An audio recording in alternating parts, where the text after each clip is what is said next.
আসসালামু আলাইকুম এভরিওয়ান। এই যে এটা হচ্ছে আমার বিরিয়ানি রান্নার ফাইনাল লুক। এটা ছিল আমার ফ্রাইডে স্পেশাল রান্না। তো আসলে ফ্রাইডেতে চেষ্টা করি একটু স্পেশাল কিছু রান্না করার জন্য। সপ্তাহে অন্যান্য দিনটা যেমন তেমন, ফ্রাইডেতে একটু স্পেশাল কিছু না হলে যেন ভালোই লাগে না।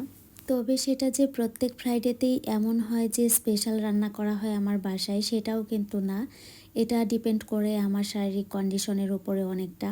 আমার শরীর যদি ভালো থাকে তাহলে আমি চেষ্টা করি ফ্রাইডেতে একটু স্পেশাল ফিল আনার জন্য স্পেশাল কিছু রান্না করার। তো যাই হোক, এই তো রান্নাবান্না শেষ করে এখন হচ্ছে খাবারটা সার্ভ করব। আর প্রথমেই হচ্ছে আমি আমার ছেলের প্লেটটা রেডি করে দিচ্ছি, যেটা বরাবরই করে থাকি। আমার ছেলে সালাদ খেতে অনেক বেশি পছন্দ করে। আর একটা কথা না বললেই নয়, আমার ওই দিনের বিরিয়ানিটা কিন্তু খেতে অনেক বেশি মজার হয়েছিল। আমার ছেলে, হাজব্যান্ড সবাই খেয়ে অনেক প্রশংসা করেছিল। আমার হাজব্যান্ড তো বিরিয়ানিটা খেয়ে বলছিল, আজকে তোমার বিরিয়ানি রান্নাটা একদম রেস্টুরেন্টের থেকেও অনেক মজা হয়েছে। সত্যি কথা বলতে আমার নিজের কাছেও অনেক মজা লেগেছে বিরিয়ানিটা।